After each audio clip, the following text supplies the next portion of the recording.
My father left everything to my brother, but he didn't know I had the original will, signed by hand. I found the will the night after the funeral. My father hadn't even been cold in the ground more than 12 hours. The house was still heavy with the scent of funeral lilies and cheap catered ham, the kind my Aunt Lorna always insisted on, as if salt and sugar could drown out grief. The guests had finally left. My brother, Thomas, golden child, polished, perfect Thomas, stood in the foyer with a glass of scotch like it was a Broadway performance, and he was the grieving son. "You staying here tonight?" he asked, eyeing me over the rim. I nodded. "Yeah, figured someone should lock up." He gave me that smile, the one he used at board meetings and country club brunches. Pity disguised as warmth. Then he clapped my shoulder and walked out, already on the phone before he hit the porch. I watched his BMW pull away and knew exactly where he was going. The hotel bar where he and Dad used to drink behind closed doors, talking legacy, succession, the future of the family estate. A future, I just found out, that didn't include me. The lawyer had read the will that morning. Neatly typed. All official. And every single asset, house, stocks, bonds, even Dad's vintage watch collection, went to Thomas. I got a handshake, a thank you, and a polite smile from the man who used to braid my hair before kindergarten. It didn't sit right. Not because of the money, but because I remembered a different will. One Dad wrote by hand after his heart scare 5 years ago. We were in the hospital cafeteria, and he said, "I don't trust those suits. If I'm gone too soon, I want this in writing." He'd written it in blue ink on yellow legal paper, signed it, folded it once, and gave it to Mom. Mom, who passed 2 years later. Breast cancer. Fast. Quiet. She and Dad were complicated, but she'd never throw that away. Not unless someone told her to. I searched the house like a man possessed. Not the obvious places. I knew better. My father was an old-school banker with Depression-era paranoia. His secrets were never where they seemed. And then, in the bottom drawer of Mom's vanity, under faded lipstick tubes and a bundle of dried funeral roses, I found it. The envelope was yellowed, the edges curled, but there it was, my name, in his handwriting. When I opened it, my hands were shaking. And there, in blue ink on legal paper, was the will I remembered. Not typed, not notarized, but signed, dated, witnessed by Mom. And in that will, the house, the cars, the shares, they were split evenly. Me and Thomas. 50-50. It felt like the air left the room. He knew. I don't know how, but he knew this existed. That's why he had the new one drawn up last year, while I was overseas, working relief clinics, and he was handling Dad's affairs. He must have convinced Dad the old one was void. Or maybe he never told him at all. But here it was. The original. And it changed everything. Except what would I do with it? Challenge the estate? Drag the family through court? Betray blood? Or defend my father's real last wish? The war hadn't started yet. But it would. And I'd be the one lighting the fuse. The next morning, I stared at the will for over an hour before I made any moves. It sat on the table beside my coffee like a loaded weapon. And in a way, that's exactly what it was. Proof. Power. A spark waiting for dry brush. I didn't tell anyone. Not yet. Instead, I called up a friend of mine, Liza. She's a probate lawyer now, runs her own firm downstate. We hadn't talked much since college, but she answered on the second ring like we were still study partners cramming in dorm rooms. "I need to ask you something," I said. "Hypothetically." She sighed. "It's never hypothetical with you." And she was right. So I told her. Not every detail, but enough. About the two wills. About the timing. About Thomas. She went quiet. Then, if it's signed, dated, and witnessed, it's legally binding. Even if it's handwritten. But you'll have to contest the new one.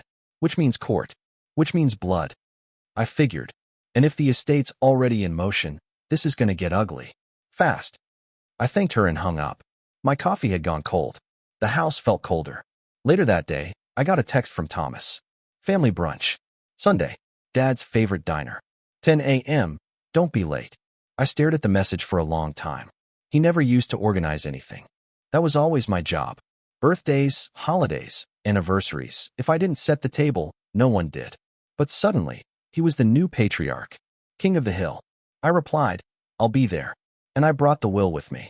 The diner was already half full when I arrived.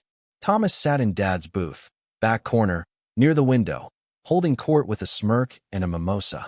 My cousin Claire was there, along with Uncle Vic and his wife, two family friends I barely recognized, and Thomas's fiancée Melanie, who hadn't stopped smiling since the reading.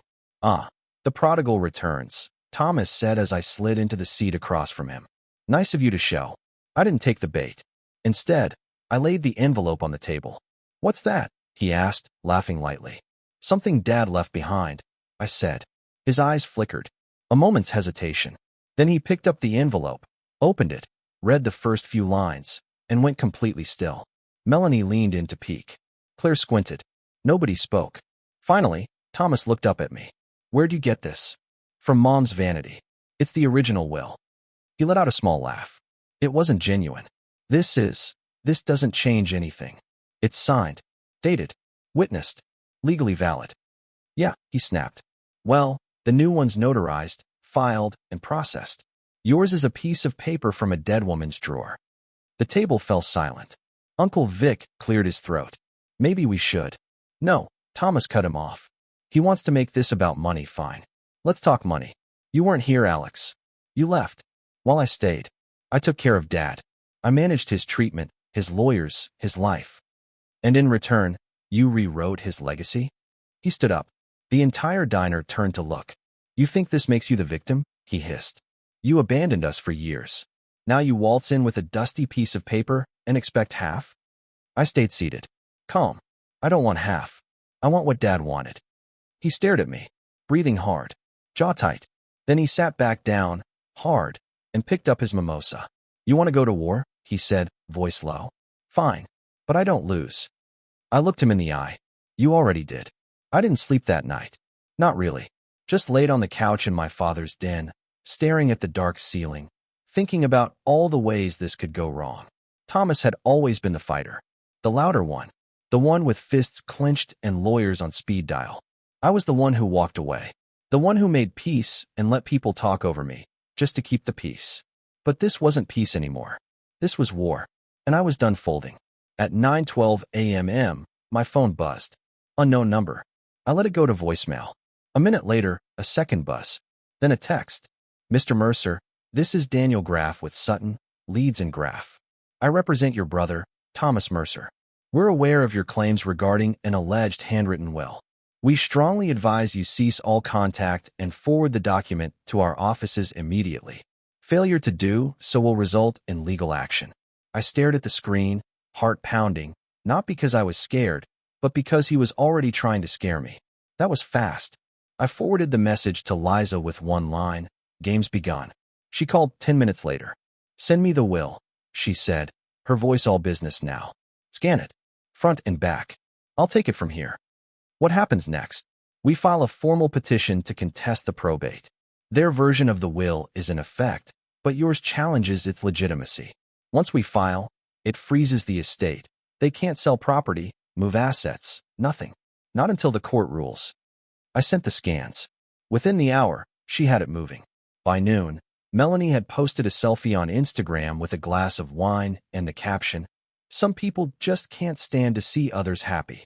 I didn't respond, but the comments section lit up. I kept quiet online. Let them paint their narrative. Let them play the victims. It's always easier to cast someone as bitter when they finally stand up for themselves. The next blow came that afternoon. Thomas showed up at Dad's house. No knock, just the sound of his key in the lock. I was in the kitchen, brewing coffee.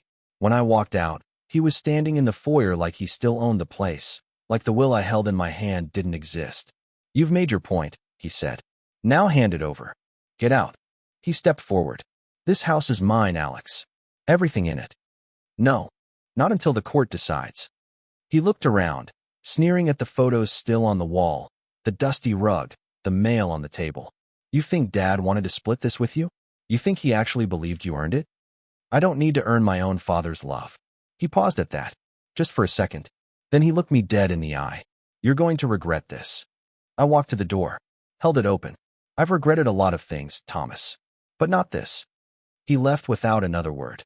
But the war had truly begun. I was served with papers 2 days later.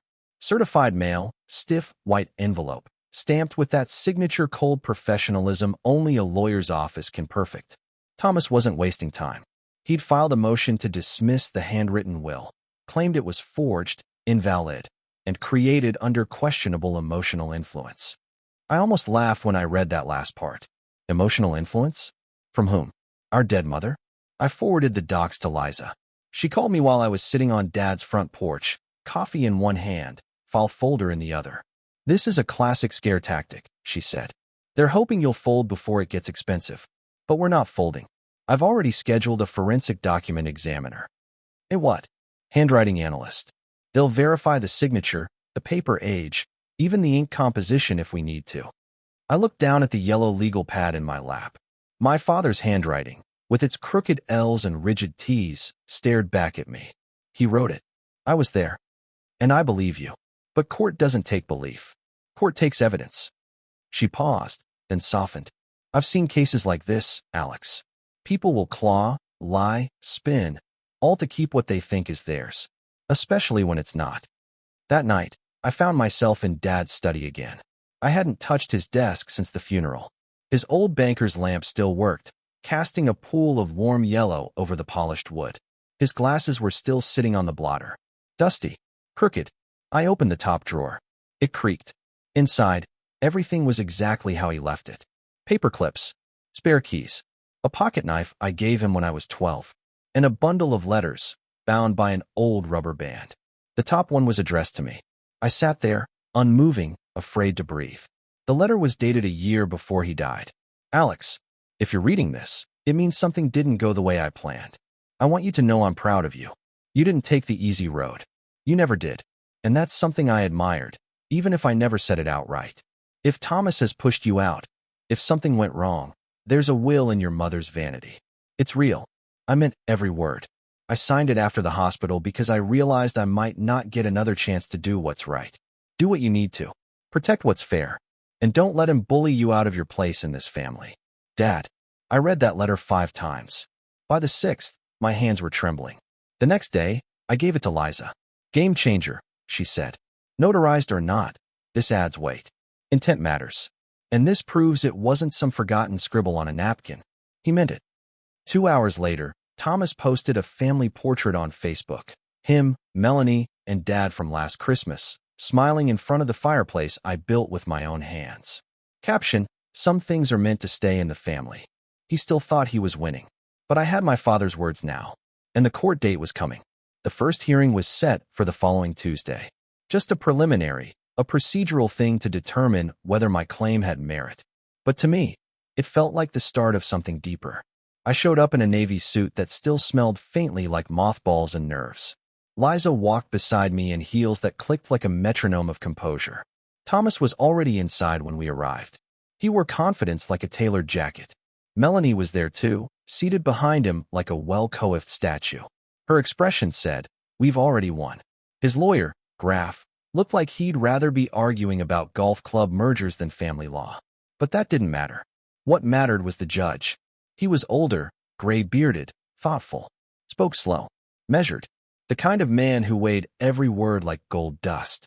After introductions and filings, he looked at me over his glasses. "Mr. Mercer, you're asserting that the decedent's handwritten will, dated April 4th, 5 years ago, is the valid testament?" "Yes, Your Honor." "And the later typed version, filed last year, you're contesting on grounds of undue influence or invalidation of prior intent?" I nodded. Liza rose, smooth and steady. "Your Honor, we've submitted not only the handwritten will, but a corroborating personal letter written by the decedent to the petitioner, referencing the will's existence and his intentions. We've also secured a preliminary report from a handwriting analyst attesting to the authenticity of the signature." Graff stood next. Slick, cold. "Your Honor, the opposing side is introducing a piece of paper pulled from a dead woman's vanity, with no notarization, no formal witnesses outside of a now-deceased spouse, and claiming it overrides a fully legal, properly filed will drawn up by our firm." He paused. "This is emotional manipulation disguised as legal standing." I clenched my fists. Liza, to her credit, didn't flinch. She turned to the judge. "The court has long upheld holographic wills when clear intent is demonstrated. We're prepared to present testimony from the decedent's former physician regarding his mental state, as well as family members familiar with the handwritten will's creation." The judge raised his hand, silencing us both. I'll review the documents and render a decision on whether this proceeds to formal contest. And just like that, it was over. The moment we stepped outside, Thomas turned to me. Still holding on to this fantasy? He asked. You really think a wrinkled piece of paper is going to change anything? I looked him in the eye. It already has. He stepped closer, lowering his voice. You're not Dad's heir, Alex. You're his pity project. A ghost with a guilt clause. And when this is over, you'll crawl back to whatever hole you came from. I smiled. Funny. You're talking like a man who's scared. He opened his mouth, but Melanie tugged at his sleeve. Let it go, she whispered. He's trying to bait you. He stepped back, glared at me, and walked off. As Liza and I crossed the courthouse steps, she nudged my shoulder. Still want to keep going? I didn't hesitate. He tried to erase me, I said. But Dad didn't. And that's the difference. 2 weeks later, the judge ruled in our favor. The will would be contested in court. That meant depositions, discovery, public records, family being dragged into conference rooms under fluorescent lights and asked to pick sides while attorneys scribbled notes like vultures circling a carcass. It also meant Thomas had to turn over everything. Emails, communications with Dad's legal team, financial records, and more importantly, the full drafting trail of the typed will he'd filed. What we found hit like a freight train. The will was drawn up by Sutton, Leeds, and Graff. Dated August 14th, last year. Just 2 weeks after I'd called Dad from Cambodia to tell him I'd be extending my stay with Doctors Without Borders. I remember his voice on that call, proud, tired. He said, You're doing good work, son. Come back when you're ready. That was the last time we spoke without Thomas in the room. After that, every call went unanswered, or picked up by Thomas. And then came the emails. Liza brought them to me late one evening, printed and highlighted. Dozens of threads between Thomas and the firm, weeks before the new will was even discussed. Subject lines like urgent revisions and private meeting, no Alex. But it was one damn email, that cracked something in me.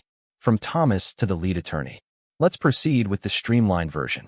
My father's not in a state to argue, and Alex isn't coming back anytime soon. If he does, we'll deal with it.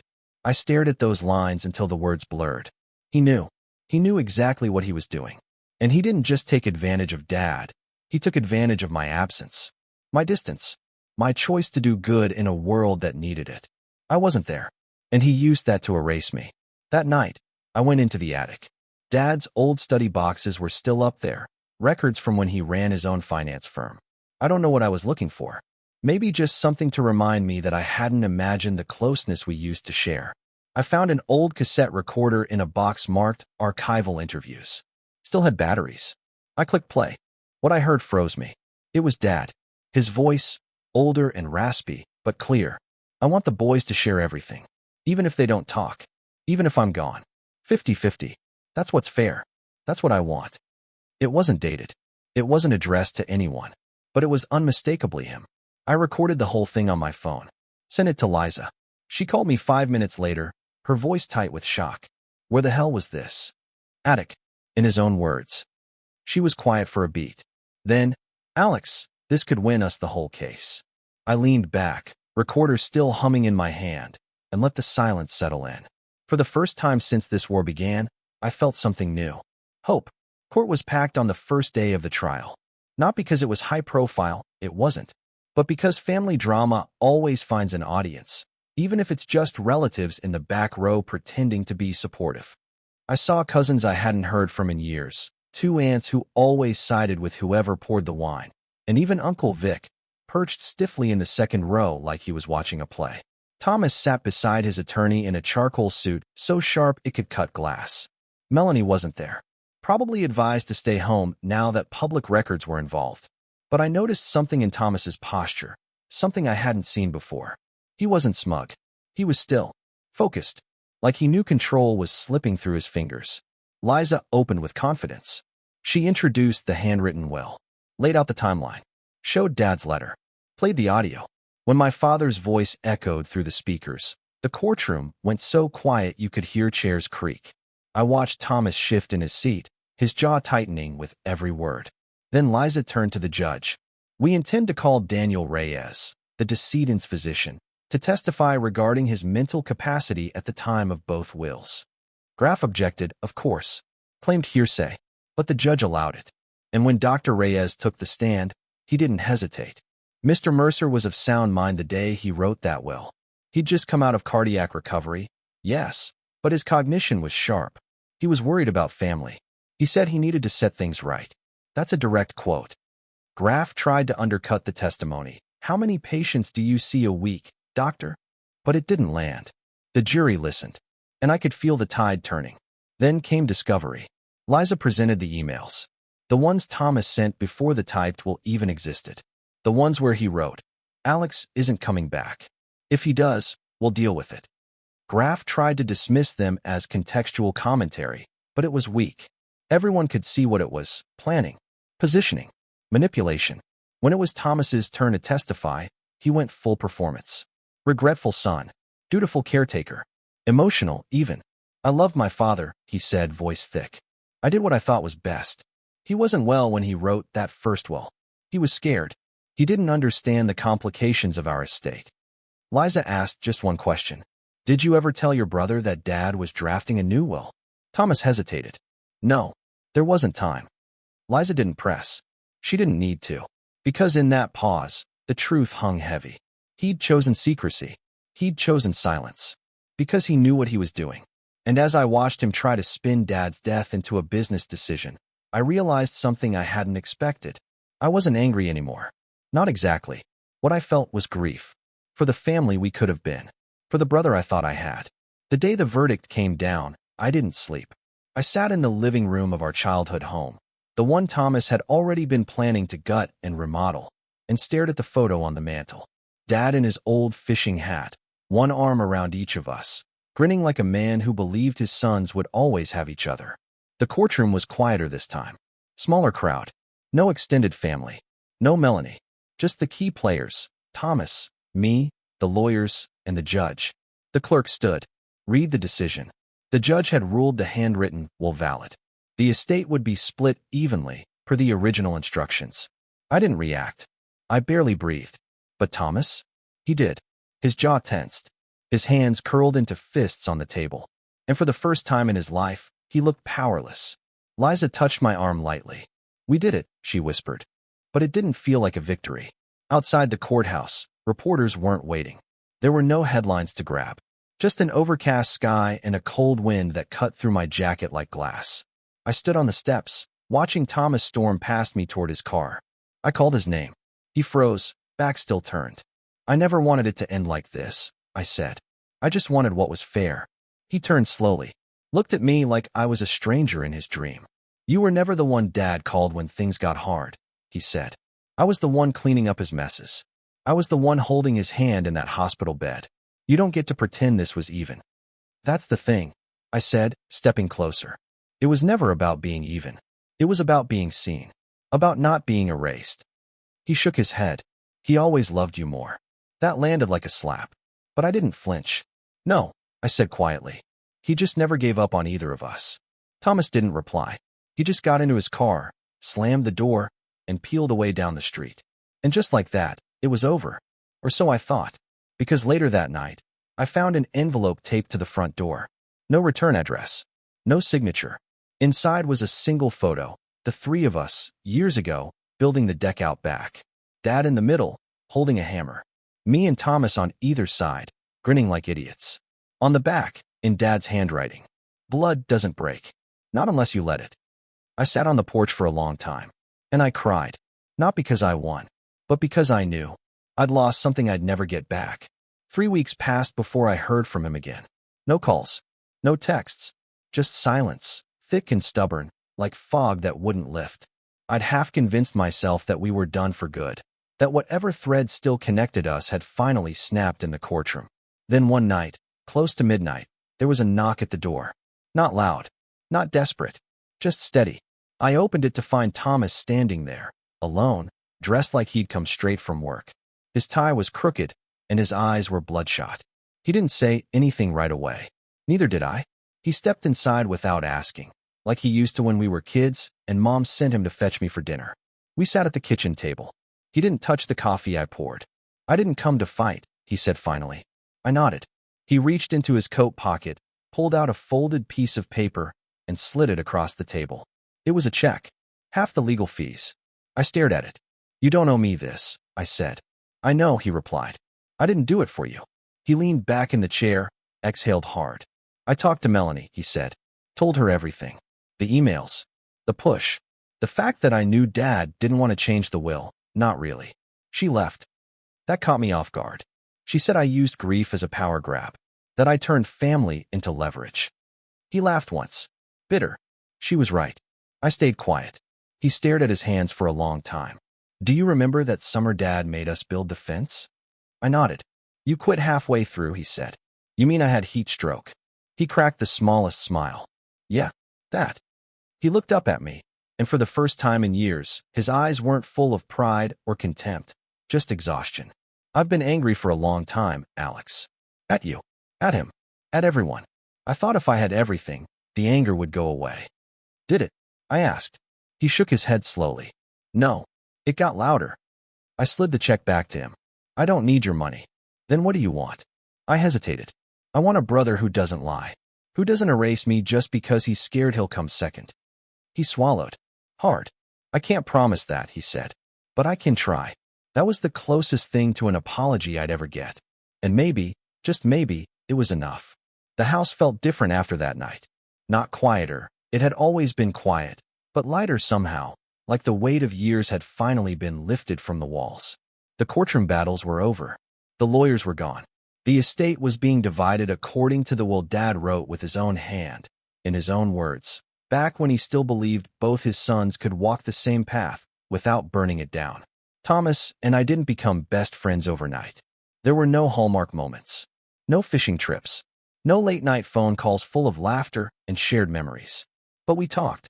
Slowly, uncomfortably, sometimes through clenched teeth, sometimes through silence. But we talked. He came by one afternoon with a toolbox. Said nothing. Just walked out to the backyard, pointed to the broken deck railing, and started fixing it. Like he was working backward through time, repairing what we'd let rot for years. I joined him. We didn't speak much. But as the sun dropped and our hands got dirty, something in me started to unclench. Maybe forgiveness doesn't arrive with fireworks or confessions. Maybe it's just a man showing up with a hammer, willing to work. Later, we stood on the new boards and looked out across the yard. "You ever think about selling?" he asked. I shrugged. "Maybe." He nodded. "If you do, I want to buy it. Keep it in the family." "You sure?" He didn't answer right away. "I owe him that," he said. I nodded once. "We both do." Dad's things were mostly gone now. Donated. Boxed. Kept. I'd held on to a few. His watch, his fishing hat, the cassette recorder. But the house itself still breathed like he was around. The creak in the third stair. The smell of old tobacco in the garage. The small oil stain near the front tire spot in the driveway. His mark was everywhere. The court didn't give me peace. It gave me proof. But healing? That came from something else. From knowing I didn't back down. From hearing Dad's voice, not just in the tape, but in myself. From realizing that standing up for your place in a family, even when it shatters the illusion, doesn't make you the villain.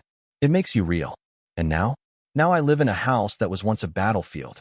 I drink coffee in the same kitchen where my brother once called me an afterthought. And every so often, I get a text from him. A photo. A memory. Nothing dramatic. But honest. And for the first time in a long time. That's enough.